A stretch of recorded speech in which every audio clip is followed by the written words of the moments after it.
अगर आप थोड़ा निवेशकों के लिए बता पाएं कि कौन से स्टॉक्स को आप बहुत क्लोजली, सिर्फ स्टॉक स्पेसिफिक, बहुत क्लोजली ट्रैक कर रहे हो। अगर हम एनबीएफसी की बात करें तो अगर मैं कंज्यूमर फाइनेंस की बात करूं तो ऑब्वियसली उसमें Bajaj finance is the largest player. और जिस तरह से उन्होंने अपना एक ग्रोथ का विजन भी रखा हुआ है अगले 3 से 5 सालों में 22 से 25% की एयूएम ग्रोथ वो ड्राइव करेंगे।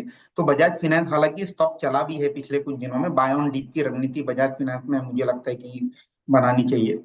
अगर आप गोल्ड लोन की बात करेंगे तो ऑब्वियसली मुथूट फाइनेंस जो कि एक मार्केट लीडर है उस पे फोकस किया जा सकता है।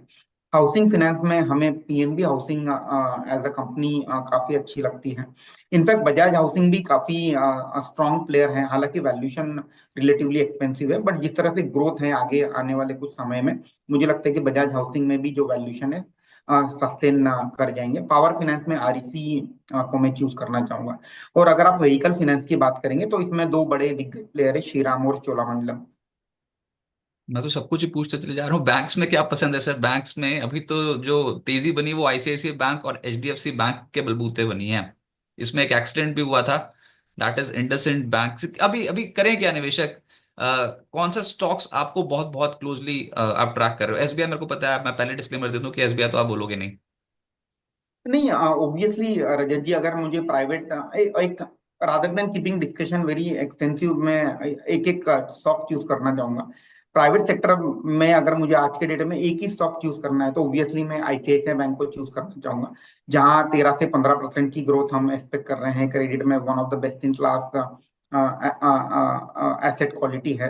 तो आईसीआईसीआई बैंक रहेगा। सेकंड लेवल पे कोटक रहेगा। कोटक में भी काफी सारे चेंजेस हुए हैं और एक लंबे समय के अंडर परफॉर्मेंस के बाद अब हमें लगता है कि थोड़ा यहाँ 5-10% का अपमूव हम कोटक बैंक में एक्सपेक्ट कर सकते हैं।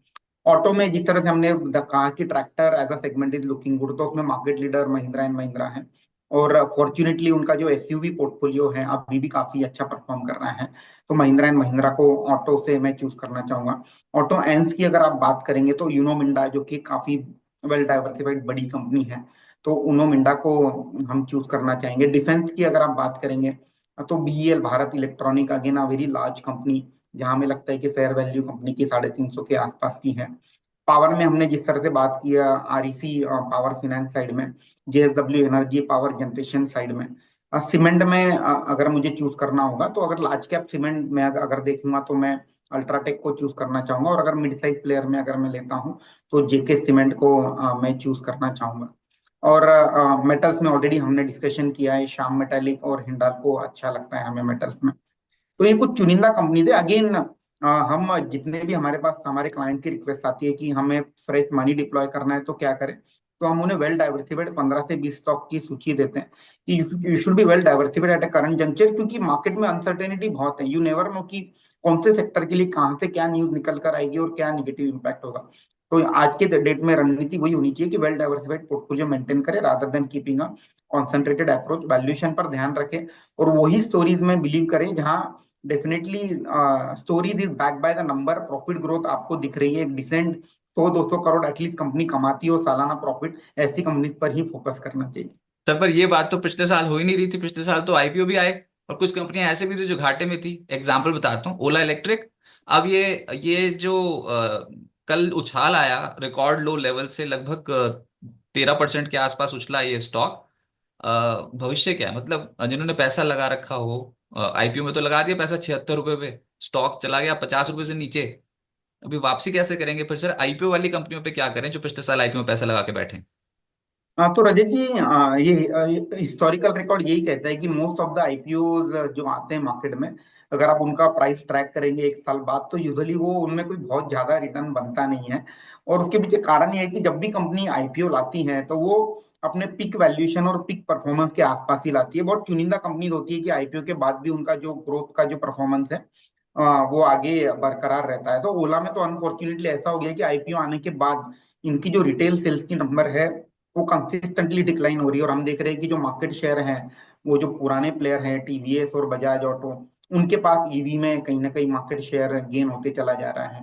तो obviously auto as a sector is a very easy sector to track, जहां मंथली डेटा आपको कंपनी भी देती है, वाहन पोर्टल में भी मिलता है। तो मुझे लगता है कि एज एन इन्फॉर्म इन्वेस्टर ये हमारी ड्यूटी भी है कि पैसा लगाने के पहले एक बार देख ले कि कंपनी ढंग से परफॉर्म कर भी रही है कि नहीं कर रही, क्योंकि अल्टीमेटली मार्केट प्रॉफिट को ही रिवॉर्ड करेगा, राइट? प्रॉफिटेबल कंपनी को ही रिवॉर्ड करेगा। तो मुझे लगता है कि अल्टीमेटली ओला के केस में वही हुआ कि आईपीओ के वक्त उनका जो मार्केट शेयर था पीक पे था, और उसके बाद मंथ ऑन मंथ अगर आप देखेंगे कंसिस्टेंटली उनकी रिटेल सेल्स की जो वॉल्यूम है घटती जा रही है, और उसी के चलते मुझे लगता है कि इन्वेस्टर्स ने ओला के शेयर को बेचकर अपना पैसा बाहर निकाल लिया। तो जब भी हम ऑटो की बात कर रहे हैं तो आप ट्रैक्टर्स ये सब बातें कर रहे हैं, और बहुत सारे नाम भी आपने एक एक करके ले लिए ऑटो ऑटो स्पेस में। एक नाम आपसे मिस हो रहा है या फिर पता नहीं आप लेना नहीं चाहते, टाटा मोटर्स पे क्या करें? अच्छा, माना कि टेस्ला, अरे टेस्ला का शेयर तो ज्यादा टूट रहा है टाटा मोटर्स से, टेस्ला इंडिया में आ रही है तो टाटा मोटर्स तो फिर भी चलना शुरू हो गया, ब्रोकिंग हाउसेस की रिपोर्ट भी थोड़ी बहुत पॉजिटिव आ गई थी। करना क्या चाहिए स्टॉक पे? अगेन टाटा मोटर्स पर रजत जी मैं ये कहना चाहूंगा कि करंट मार्केट प्राइस से निगेटिविटी, निगेटिव मतलब रिस्क रिस्क काफी कम है, क्योंकि जो निगेटिव न्यूज थे वो ऑलरेडी प्राइस में डिस्काउंटेड है। बट स्टॉक को चलने के लिए ऑब्वियसली ग्रोथ दिखाना होगा। और जो टाटा मोटर्स में हमें सबको पता है कि जो बड़ा कंट्रीब्यूटर है प्रॉफिट का वो जेएलआर है, और JLR is a global brand, right? तो you got presence in US, आपका 20-22% सेल्स यूएस से आता है, 20-22% यूरोप से आता है, 20-22% चाइना से आता है, और remaining rest of the world जिसमें इंडिया भी शामिल है। और ऑटो स्पेस में क्या हुआ है ना, जो चाइनीज प्लेयर है, it is not only about Tesla, it is all about China also. BYD जैसी जो कंपनी है, इन्होंने अच्छे अच्छे जो पुराने दिग्गज यूरोपियन मैन्युफैक्चरर हैं उन्हें भी कहीं ना कहीं सोचने पे मजबूर कर दिया है कि एक low cost very high tech high feature जो कार है वो कैसे बनाते हैं और वो कैसे सेल करते हैं। तो अगर आप बीवाईडी के सेल्स आंकड़े देखेंगे कंटिन्यूअसली वो रैंप अप हो रहे हैं। So it is not only about Tesla versus Tata Motors, it is all about Chinese player entering into the global automotive space and gaining market share. तो मुझे लगता है कि जहाँ ग्लोबल एक्सपोजर है जो कंपनीज का, उन्हें चाइनीज ऑटोमेकर से भी एक टफ कंपटीशन कहीं ना कहीं देखने मिल रहा है।